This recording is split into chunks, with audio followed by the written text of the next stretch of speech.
from Las Vegas, Nevada, please welcome Chris Waldeck.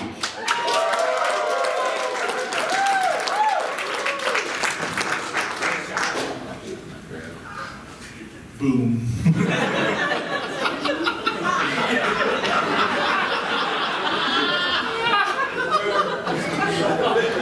So I got this $30 Target gift card from Match.com recently.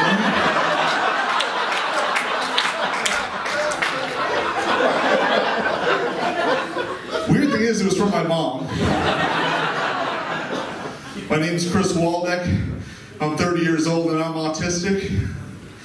I know I'm on the lower end of the spectrum because I didn't find out I was autistic until I turned 28. You all figured it out as soon as I walked on stage.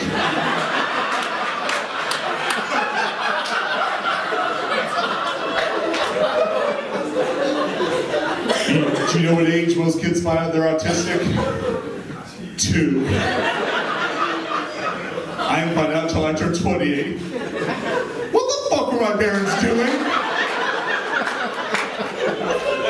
Like, I may be autistic, but I just found out my parents are retarded.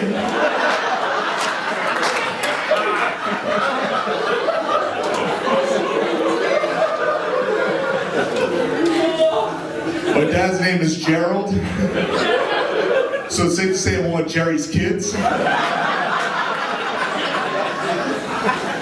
And my mom's name is Tina, which is short for retarded.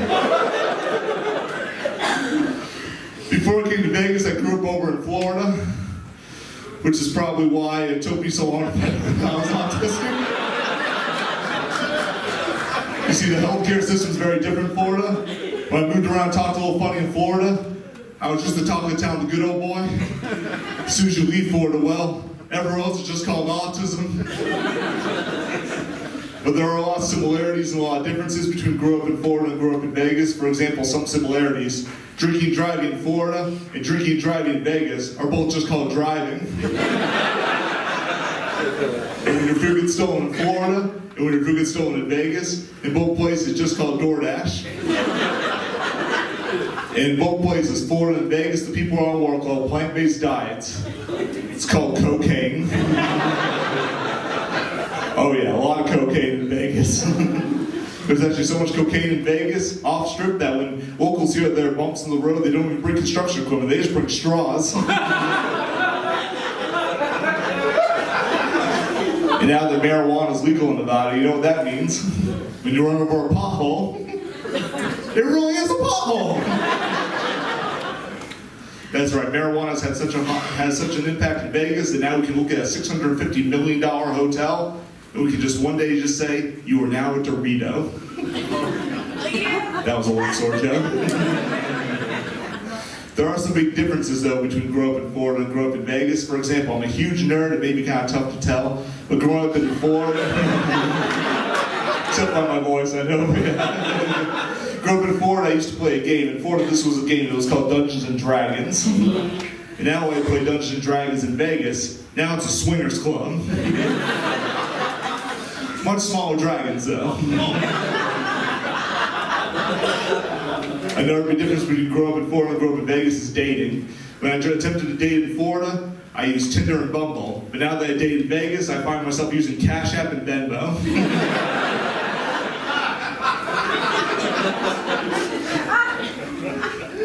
Another big difference between growing up in Florida and growing up in Vegas is the strip clubs. You guys have probably seen it. Going up and down the highway, you guys see, like, in Vegas, you see adult film stars where the headliner's on stage. But if you go strip club in Florida, well, you just go in there to support my mom. I'm just messing with you. I'm gonna go strip club and support my mom. She's not hot enough. Another big difference between growing up in Florida and growing up in Vegas is easily how they treat bad drivers. For example, if you're a bad driver, if you have special needs in Florida, they give you what's called a handicap sticker. In Vegas, they just give you a California license plate.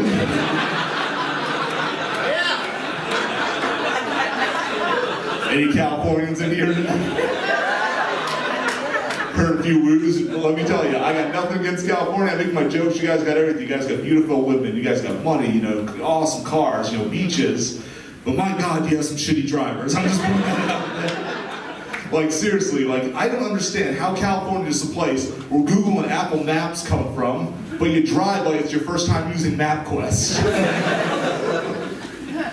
But the biggest difference though between growing up in Florida and growing up in Vegas is how it changes your self-esteem. For example, growing up in Florida, if I ever blew $1,000 and got beat by a hooker in a hotel room, I was considered a loser. Not in Vegas though. If that happens in Vegas at one of these hotels, now I'm a rewards member.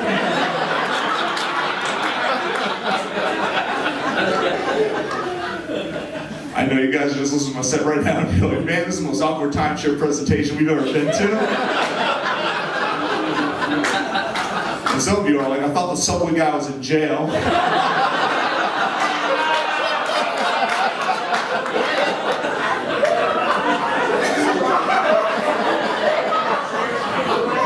Well, I promise you about the subway guy, I'll tell you this much. We'll get kind of a little creepy. He does have its advantages in Vegas. It makes me the perfect Uber driver. So you see a guy like me giving you a ride, you know you're going to your final destination. That's an Uber extra. That's what Uber Comfort gets you, extra trunk space.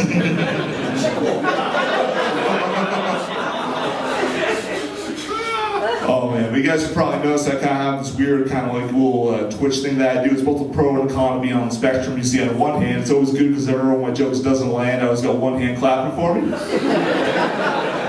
Unfortunately, it makes it very hard for me to talk to women because, well, as you can tell with myself, I don't have very many close relationships with women. In fact, I actually have a close relationship with the stock market that I do with most women. Because at least the stock market will go down on me. Y'all been great. Make some noise for your host, Alan.